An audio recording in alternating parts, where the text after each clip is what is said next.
Hospital Naroda અને Phoenix hospital Sola road અમદાવાદથી. આજે અમારા પેશન્ટ સંજીવભાઈ વિશે વાત કરીશું. સંજીવભાઈ ડેન્ગ્યુ સાથે આવ્યા હતા. પ્લેટલેટ ઘણા ઓછા હતા.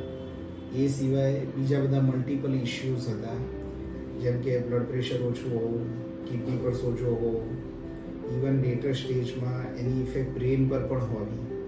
એટલે બેઝિકલી એ ડેન્ગ્યુ અને પછી followed by multi organ involvement સાથે આવ્યા હતા.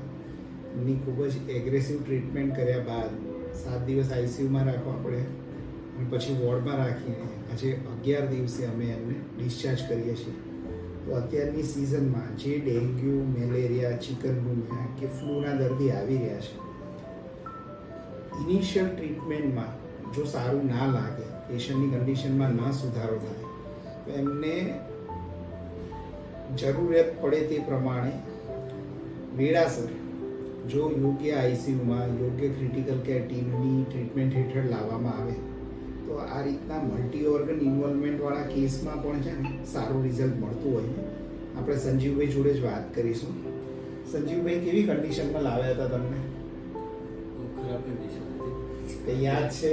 અહીંયા ઉતર્યા તરત પછી બે બંધ થઈ ગયું. આપણે એમના વાઇફ સાથે વાત કરીશું. કેવી કન્ડિશન હતી મેડમ? ત્યાંથી એમ્બ્યુલન્સ બોલાવી ને તો સર એકદમ આંખો જ બંધ કરી દીધી. પછી થોડા રસ્તામાં સારા હતા, પછી અહીંયા આવ્યા પછી ફરીથી ટેન્શનમાં એટલે તો ફરી થકો બંધ કરી દીધી. પછી ધીરે ધીરે ખરેખર મને આ હોસ્પિટલ બહુ ગમે. ધીરે ધીરે તમે જે સ્ટેજથી કામ કર્યું ને તો અમને સારા કરીને મૂકી દીધા. ઘણા લોકો મને આમ થોડું નેગેટિવ થિંકિંગ લાગતા હતા, પણ તોય હું અડગ રહી અને આ હોસ્પિટલમાં મને ખૂબ સારી સારવાર મળી. તો જેમ જ્યારે લાંબી ટ્રીટમેન્ટ હોય, આઈસીયુમાં દર્દી જે મલ્ટિપલ ઓર્ગન ઇન્વોલ્વમેન્ટ હોય, ત્યારે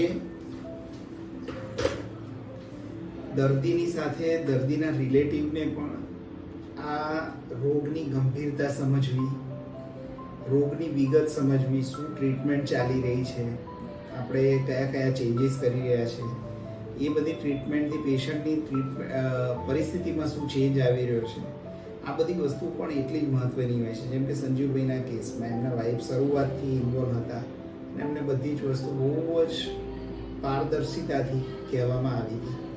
અને આજે આ બધા જ સમન્વયનો, સારી મહેનતનો અને એમના સહકારનો આજે આપણે જોઈ રહ્યા છે પરિણામ. સંજીવભાઈ સારા થઈને જઈ રહ્યા છે. હું ફિનિક્સ હોસ્પિટલ ફેમિલી તરફથી એમને આગળની લાઈફમાં સારા સ્વાસ્થ્ય માટે શુભકામના આપું છું. Thank you.